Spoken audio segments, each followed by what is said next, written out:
Namaste, my beautiful queens and beautiful kings. This is just an inner impulse or a message. I don't know what it is, but you don't have to look at the screen right now. Maybe you have trouble sleeping. Maybe you have anxiety. Maybe you've lost somebody or can't hug somebody. Maybe you feel lost yourself.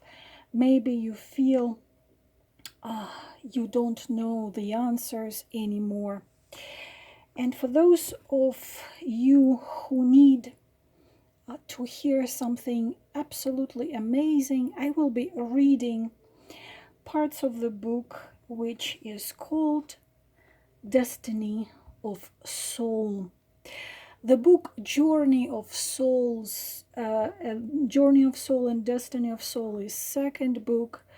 I call the book of books.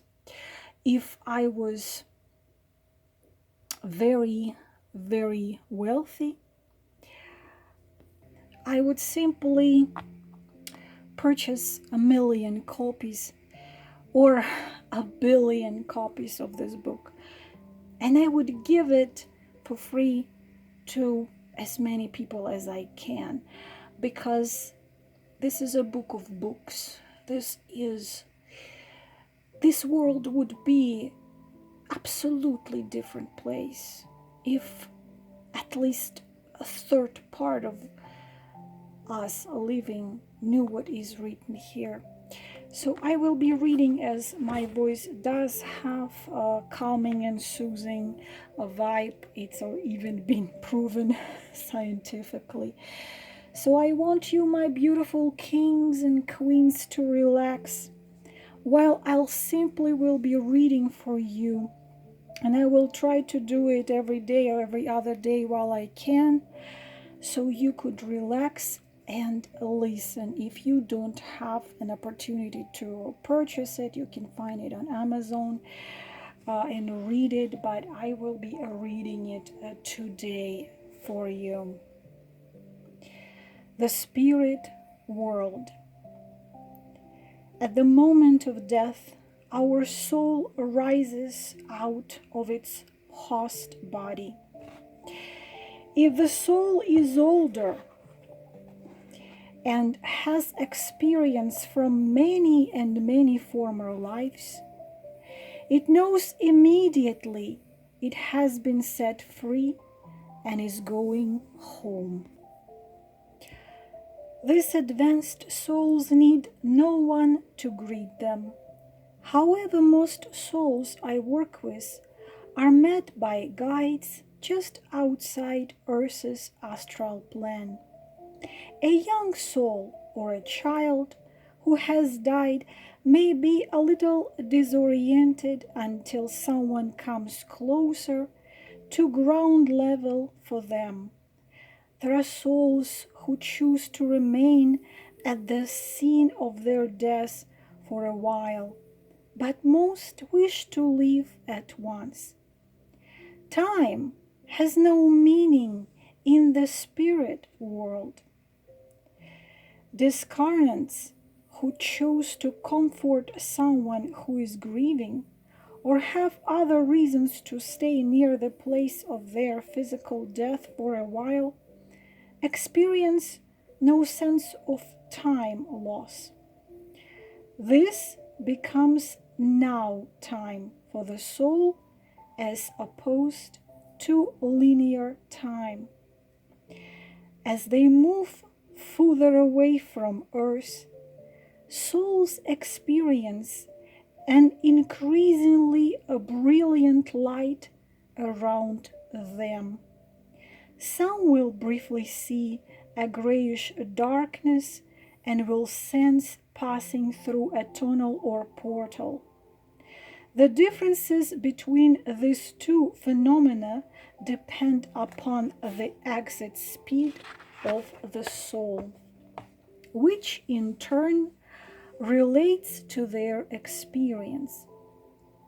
The pulling sensation from our guides may be gentle or forceful, depending upon the soul's maturity and capacity for rapid change. In the early stages of their exit, all souls encounter a wispy cloudiness around them that soon becomes clear, enabling them to look off into a vast distance. This is the moment when the average soul sees a ghostly form of energy coming towards them. This figure may be a loving soulmate or two, but more often than not, it is our guide.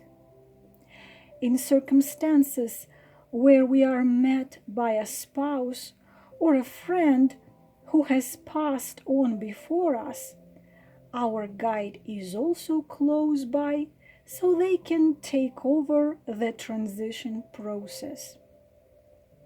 In all my years of research, I have never had a single subject who was met by a major religious figure, such as Jesus or Buddha. Still, the loving essence of the great teachers from earth is within the personal guides who are assigned to us. By the time souls become reoriented again to the place they call home, their earthiness has changed. They are no longer quite human in the way we think of a human being with a particular emotional, temperamental, and physical makeup. For instance, they don't grieve about the recent physical death in the way their loved ones will. It is our souls that make us human on earth.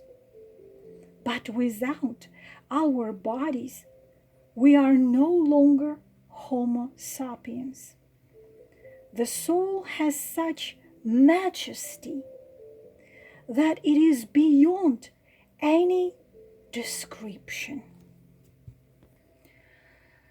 The soul has such majesty that it is beyond any description. I tend to think of souls as intelligent light forms of energy. Right after death, souls suddenly feel different because they are no longer encumbered by a temporary host body with a brain and central nervous system. Some take longer to adjust than others. The energy of the soul is able to divide into identical parts, similar to a hologram. It may live parallel lives in other bodies, although this is much, much less common than we read about. However, because of the dual capability of all souls, part of our light energy always remains behind in the spiritual world.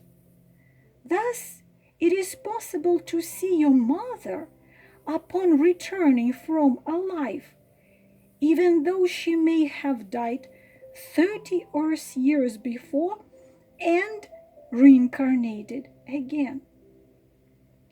Orientation periods with our guides, which take place before joining our cluster group, vary between souls and between different lives for the same soul. This is a quiet time for counseling, with the opportunity to vent any frustration we have about the life which just ended.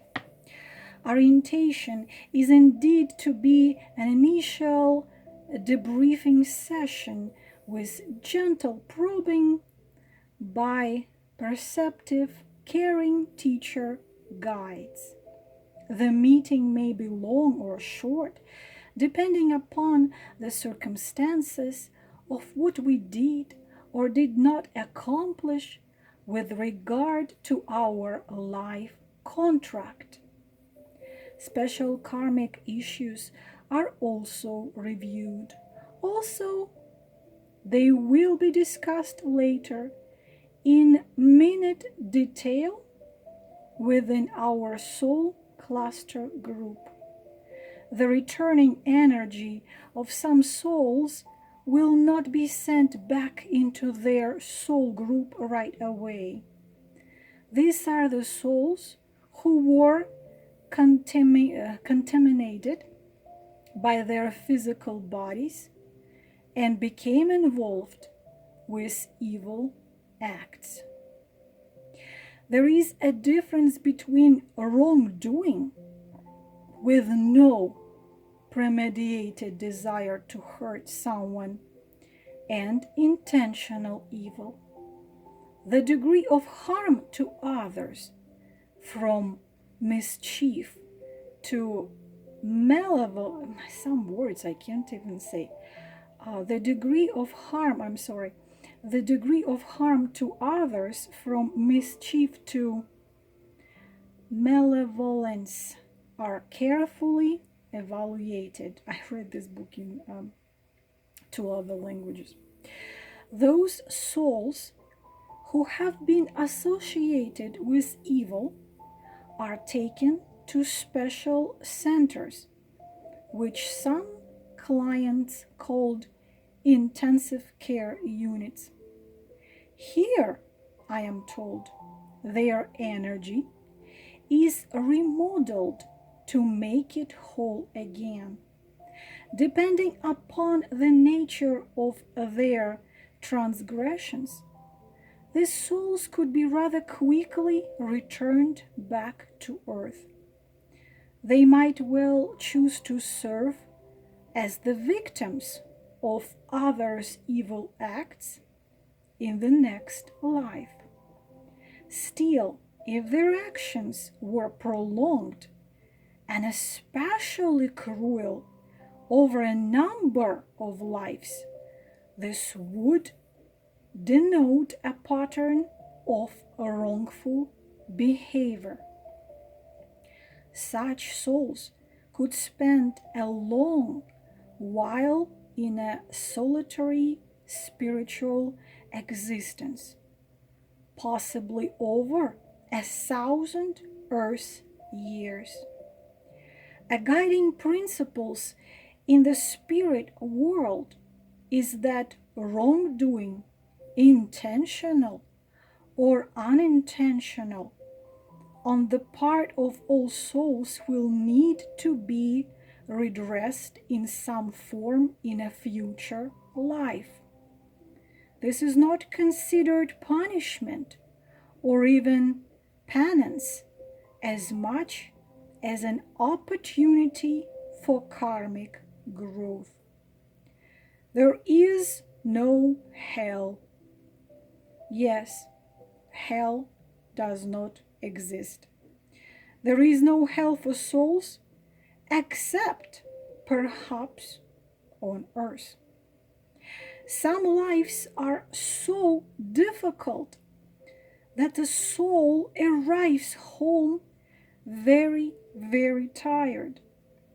Despite the energy rejuvenation process initiated by our guides, who combine their energy with ours at the getaway, we may still have a depleted energy flow. I think it's gonna be me, like I'm gonna arrive there completely exhausted. In these cases, more rest and solitude may be called for rather than celebration. Indeed, many souls who desire rest receive it before reincarnation with their groups. Our soul groups may be boisterous or subdued, but they are respectful of what we have gone through during our last incarnation. All groups welcome back their friends in their own way with deep, deep love and camaraderie. Am I saying this word correctly? With love and camaraderie. It's like a camaraderie. Homecoming is joyous interlude, especially following a physical life where there might not have been much karmic contact with our intimate soulmates. Most of my clients tell me they are welcomed back with hugs, with laughter, and much humor, which I found to be a hallmark of life in the spirit world. The really effusive groups who have planned elaborate celebrations for the returning soul may suspend all their other activities. One client of mine had this to say about his homecoming welcome from his last incarnation. After my last life, my group organized one hell of a party with music, with dancing and singing. They arranged everything to look like a classical Roman festival with marble halls, togas, and all the exotic furnishing prevalent in our many lives together in the ancient world. Melissa was his primary soulmate, was waiting for me right up front, recreating the age that I remembered her best and looking as radiant as ever. Soul groups range between 3 and 25 members, with the average having about 15. There are times when souls from nearby cluster groups may want to connect with each other. Often this activity involves older souls who have made many friends from other groups with whom they have been associated over hundreds and hundreds of past lives. Some 10 million viewers in the US saw the TV show Sightings, produced by Paramount in 1995, which aired a segment about my work. Those who watched this show about a life after death may remember one of my clients by the name of Colleen, who spoke about a session we had together. She described returning to the spirit world after a former life to find a spectacular 17th century full dress ball in progress. My client saw over 100 people who came to celebrate her return. A time and place she had loved was lavishly reproduced in a spiritual world so Colleen could begin the process of renewal in style. Thus, homecoming can take place in two types of settings. A few souls might briefly meet a returning soul at the getaway and then leave in favor of a guide who takes them through some preliminary orientation. More commonly, the welcoming committee waits until the soul actually returns to their spirit group. This group may be isolated in a classroom, gathered around the steps of a temple, sitting in a garden, or the returning soul could encounter many groups in a study hall atmosphere. Souls who pass by other clusters on the way to their own birth often remark that other souls with whom they have been associated in past lives will look up and acknowledge their return with a smile or a wave. I'm going to be standing there waving to all of you guys whenever you get there. How I'm going to be like, hey, hi, it's me. Do you remember watching my channel? Do you remember me reading you the book? Yeah, come over. How a subject views their group cluster setting is based upon the soul state of advancement. Although memories of a schoolroom atmosphere are always very clear, in the spirit world, educational placement depends on the level of soul development. Simply because a soul has been incarnating on earth since the Stone Age is no guarantee of high attainment. In my lectures, I often remarked about a client who took 4,000 years of past lives finally to conquer jealousy. Oh my goodness. In my lecture, I often remark about a client who took 4,000 years. Girls, can you imagine? 4,000 years of past lives to finally conquer jealousy. I hope it's gonna take me less than that. I can report he is not. I have jealousy only for my other half. That's the only jealousy I have. I can report he is not a jealous person today. Yet he has made little progress with fighting his own intolerance. Oh, here we go. I got that. It's gonna take me 10 million years to come to work with that intolerance. I can report he is not a jealous person today, yet he has made little progress with fighting his own intolerance.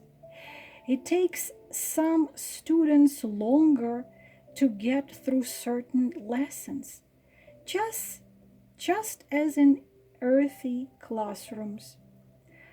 On the other hand, all highly advanced souls are very old souls in terms of both knowledge and experience.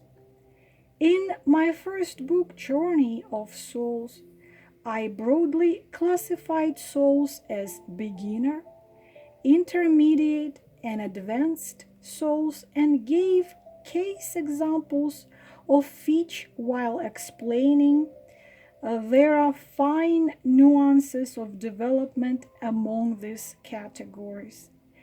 Generally, the composition of a group of souls is made up of beings at about the same level of advancement.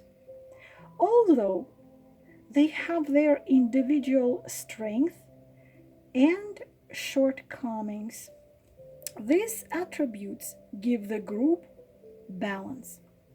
Souls assist one another with the cognitive aspects of absorbing information from life experiences, as well as reviewing the way they handled the feelings and emotions of their host bodies directly related to those experiences. Every aspect of a life is dissected, even to the extent of reverse role playing in the group to bring greater awareness.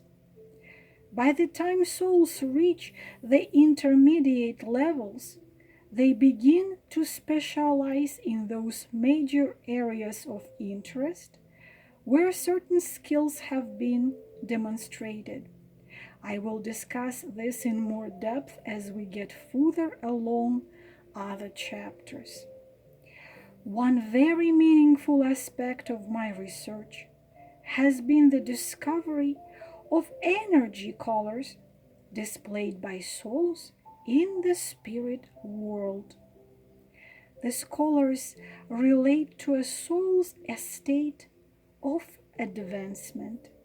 This information, gathered slowly over many years, has been one indicator of progress during clients' assessment and also serves to identify other souls my subjects see around them while in a trance state.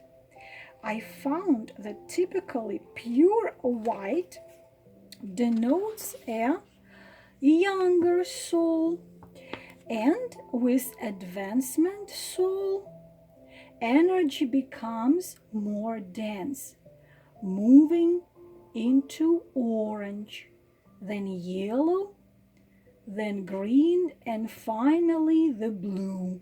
Oh, I see. I am 8 billion years old. Blue ranges.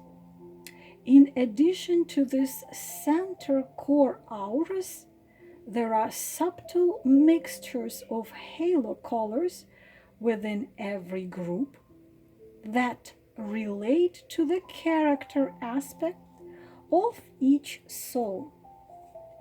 For a want of a better system, I have classified soul development as moving from a level level 1 beginner through various learning stages to that of a master at level 4. These greatly advanced souls are seen as having a deep indigo color.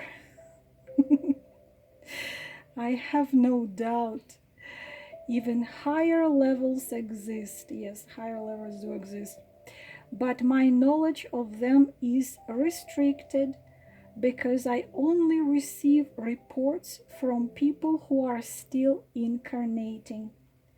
Frankly, I am not fond of the term level to identify soul's placement because this label clouds the diversity of development attained by souls at any particular stage. Despite these misgivings, it is my subjects who use level word to describe where they are on the ladder of learning. They are also quite modest about accomplishments. Regardless of my assessment, no client is inclined to state they are an advanced soul. Once out of hypnosis, with a fully conscious, self-gratifying mind in control, they are less reticent. While in a superconscious state during very deep hypnosis, my subject tell me that in a spirit world, no soul is looked down upon as having less value than any other soul. We are all in a process of transformation to something greater than our current state of enlightenment. Each of us is considered uniquely qualified to make unique contribution toward the whole, no matter how hard we are struggling with our lessons. If this were not true, we would not have been created in the first place. And I will finish at this today. And again, I was reading to you the book, The Destiny of Soul, the second book, the first one called The Journey of Soul by Michael Newton. The new case studies of life between lives. All your questions would be answered if you read The Journey of Souls and A Destiny of Souls, and his third book, which was finished already by his students, The Wisdom of Souls. And I am wishing you good night and hoping that you are already sleeping. Namaste.